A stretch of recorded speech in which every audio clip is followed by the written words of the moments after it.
کہ مسلمان اس دور میں جب علم کا کوئی تصور نہ تھا، جب ہاسپٹلز نہ تھے، لاکھوں میڈیکل سائنس کی کتابوں کی لائبریریاں اسٹیبلش کرنے کا رجحان کیسے ڈیولپ ہوا، اس تیز رفتاری کے ساتھ اس عالم جہالت میں جب ہر طرف گھٹا ٹوپ اندھیرا تھا، جہالت تھی، پرانی روایات تھیں، توہم پرستی تھی، بت پرستی تھی، اور علم سائنس ٹیکنالوجی کا کوئی کانسیپٹ نہ تھا، اور وہ یورپ اور ویسٹرن ورلڈ بھی ابھی تاریکی میں تھی، اس وقت عالم عرب سے، مدینہ سے اٹھنے والی اسلام کی تحریک. ہاں یہ بات سمجھ میں آسانی سے آتی ہے کہ قرآن کا علم ہوتا، فروغ پذیر ہوتا تو بات آسانی سے سمجھی جاتی. علم حدیث کا فروغ ہوا، بات آسانی سے سمجھ آئی. فقہ کی، اخلاقیات کی، تصوف پر، روحانیات پر یہ علوم فروغ پذیر ہوتے تو بات آسانی سے سمجھ میں آتی. مگر آج کا نوجوان اور پڑھا لکھا شخص جسے اپنی عظیم تاریخ اور عظیم اسلاف کی کارہائے نمایاں کی خبر نہیں،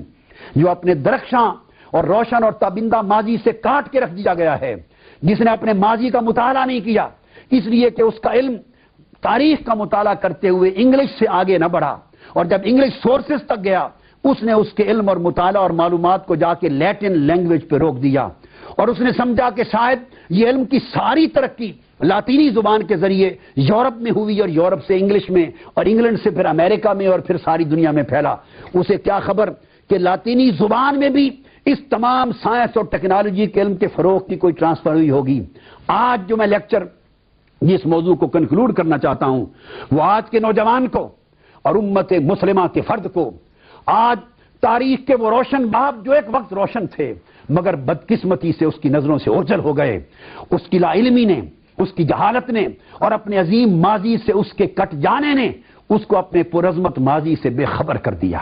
لا تعلق کر دیا. کیونکہ آج وہ ڈگری لینے کے لیے امریکہ جاتا ہے، آج وہ ڈگری لینے کے لیے یورپ جاتا ہے، آج وہ ڈگری لینے کے لیے لندن جاتا ہے، اور اسے پتا ہے کہ آج جدید علم کی خیرات ہم مغربی دنیا کے سوا کسی اور جگہ نہیں حاصل کر سکتے. اور عالم اسلام اور پاکستان جدید علم اور سائنس کے لیے مغربی دنیا کا محتاج ہے. اس نوجوان کا سوچ یہاں جا کے رک گئی ہے. وہ سمجھتا ہے کہ شاید صدیوں سے صورتحال یہ ہے. نہیں، میں اس حقیقت کو آج بے نقاب کر رہا ہوں کہ صدیوں پہلے یہ صورت نہ تھی. یہ نوجوان مسلمان آپ کے اسلاف جب معطل ہو گئے، عیاشی میں پڑ گئے، علم سے لا تعلق ہو گئے، مالداری میں پڑ گئے، تمول میں پڑ گئے، پر آرام پر عیش زندگی میں پڑ گئے، علم سے لا تعلق ہوئے. انہوں نے علم سے تعلق توڑ دیا، سائنس پر محنت چھوڑ دی، ٹیکنالوجی پر محنت چھوڑ دی، ثقافت کی محنت چھوڑ دی. نتیجتاً علم کی محنت سے کٹ جانے کے بعد وقت نے انہیں ذلت اور رسوائی کے گڑھوں میں جا گرایا. تخت سلطنت انہیں بچانے کے قابل نہ تھا، بچانے والا علم تھا. جب علم نہ رہا تو تخت بھی ڈاما ڈول ہو گیا. جس طرح آج آپ جدید علم اور ٹیکنالوجی کے لیے ویسٹ میں جاتے ہیں، صدیوں پہلے مغربی دنیا اور یورپ کے لوگ جدید علم اور ٹیکنالوجی کے لیے اسپین جاتے تھے، مصر آتے تھے، بغداد آتے تھے، دمشق آتے تھے، بالا بکہ آتے تھے، نیشا پور آتے تھے، اور وسطی ایشیا تک وہ یورپ کے علاقے وہ سارے جدید سائنس، علم، ٹیکنالوجی اور کلچر کے مرکز تھے. حتیٰ کہ ان یورپین کنٹریز کے جو امبیسڈر تھے اور ان کے ملکوں کے جو ہیڈز تھے وہ بھی اتھارٹی لینے کے لیے اور آشیرواد لینے کے لیے، جس طرح آج آپ IMF اور ورلڈ بینک کی آشیرواد لیے بغیر اپنے آپ کو اپنا زندہ رہنا ممکن تصور نہیں کرتے. جس طرح آج آپ پیرس کلب اور کامن ویلتھ اور امریکہ کی مختلف سٹیٹس اور ان کے انسٹیٹیوشنز کی تائید لیے بغیر اور ان کی حمایت لیے بغیر یہ نہیں سمجھتے کہ آج ہم مضبوط اور مستحکم ملک اور قوم کی طرح زندہ رہ سکتے ہیں. یہ ہماری محتاجی اور غلامی نے ہمیں ذلت کے اس مقام پر جا پہنچایا ہے. ایک وقت تھا کہ یورپین ممالک کے رہنما اور امبیسڈر استحکام اور طاقت لینے کے لیے اسلامی اسپین کے دارالحکومت میں جا کے کاغذات پیش کرتے تھے. ورلڈ وائڈ علم اسلام سے پھیلتا تھا، ٹیکنالوجی اسلام سے پھیلتی تھی، کلچر اسلام سے پھیلتا تھا، اور پوری دنیا فخر محسوس کرتی تھی اسلام کی اسلامک یونیورسٹیز میں آ کے ڈگریز لینے میں اور ان کی کتابوں کو اپنی یونیورسٹی نصاب کے ذریعے پڑھانے میں. آج ہمیں تھے تو آبا وہ تمہارے ہی، مگر تم کیا ہو، ہاتھ پر ہاتھ دھرے منتظر فردا ہو. میرا پیغام یہ ہے کہ وہ ماضی تھا، آج فقط ماضی کو یاد رکھنے سے بھی ہم زندہ نہیں ہو جائیں گے. آج فقط پرعظمت ماضی کی داستانوں میں کھوئے رہے تو تب بھی شاندار مستقبل کی تعبیر ہم نہیں کر سکیں گے۔ آج ماضی میں نے اس لیے یاد دلایا ہے تاکہ آپ کو پتا چلے کہ کبھی ہم اس مقام بام عروج پر بھی تھے، مگر آج ضرورت اس امر کی ہے کہ اس شاندار ماضی کو یاد رکھ کر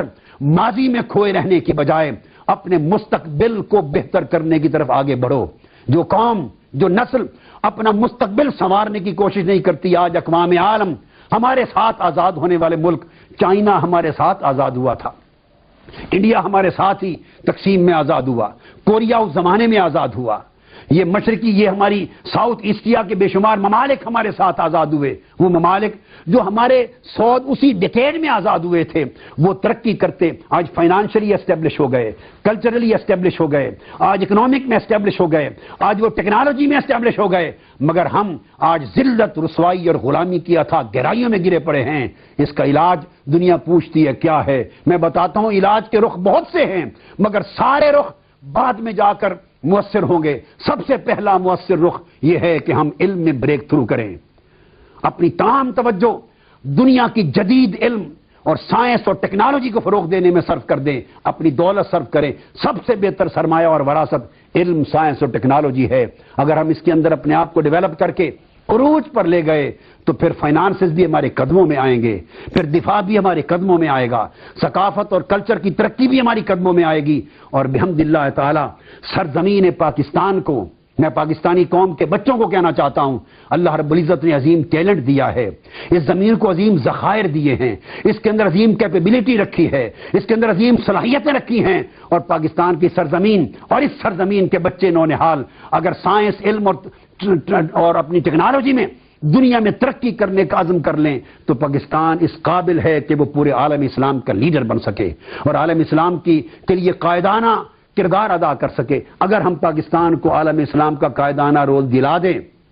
اور وہ ہماری محنت علم سے ہوگا تو آنے والے وقت میں 21ویں صدی میں نہ صرف ایشیا میں بلکہ اقوام عالم میں پاکستان ایک بڑی بلند اور باعزت مقام پر فائز ہوگا۔ اللہ تبارک و تعالی ہمیں درست سمت پر اپنے سفر کو جاری کرنے اور جد و جہد کرنے کی توفیق عطا کرے۔ والسلام علیکم ورحمۃ اللہ وبرکاتہ۔